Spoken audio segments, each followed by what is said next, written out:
ឃើញខ្ញុំនៅក្នុងឡានណាមែនអត់ចង់ដឹងឯងថាថ្ងៃហ្នឹងខ្ញុំកំពុងតែធ្វើដំណើរទៅណានិយាយទៅថ្ងៃហ្នឹងគឺជាថ្ងៃធ្វើការខ្ញុំអត់មានទៅណាក្រៅពីទៅធ្វើការទេប៉ុន្តែថ្ងៃហ្នឹងបន្ទាប់ពីខ្ញុំធ្វើការខ្ញុំមានណាត់ជាមួយមនុស្សផ្សេងម្នាក់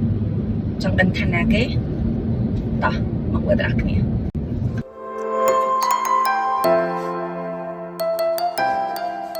នេះទូសំខាន់ដែរតែមិនមែនគាត់ទេបន្តិចទៀតនេះនឹងបានឃើញហើយតែថ្ងៃនេះសំណាងដែរបានជួបគាត់នៅកន្លែងធ្វើការងារម្ចាស់គាត់យកគាត់មកនិយាយទៅមកអត់មានអ្នកមើលអញ្ចឹងគាត់យកមក office ទៅហើយនេះធ្វើការហ្នឹង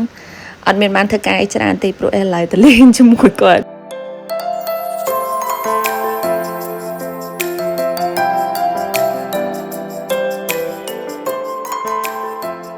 This is the special person I'm talking about អមាញ់មិញនេះគឺជាវតីហើយយើងក៏ធ្លាប់ប្រឡងកម្មវិធីបបរកញ្ញាជាមួយគ្នាលេងហាក់ធ្លាប់ស្គាល់គ្នាពីមុននេះអញ្ចឹងក៏សម្រេចចិត្តថាណាត់ជួបគ្នាម្ដងទៀតដើម្បីស្គាល់គ្នាបន្ថែមហើយសួរសុខទុក្ខ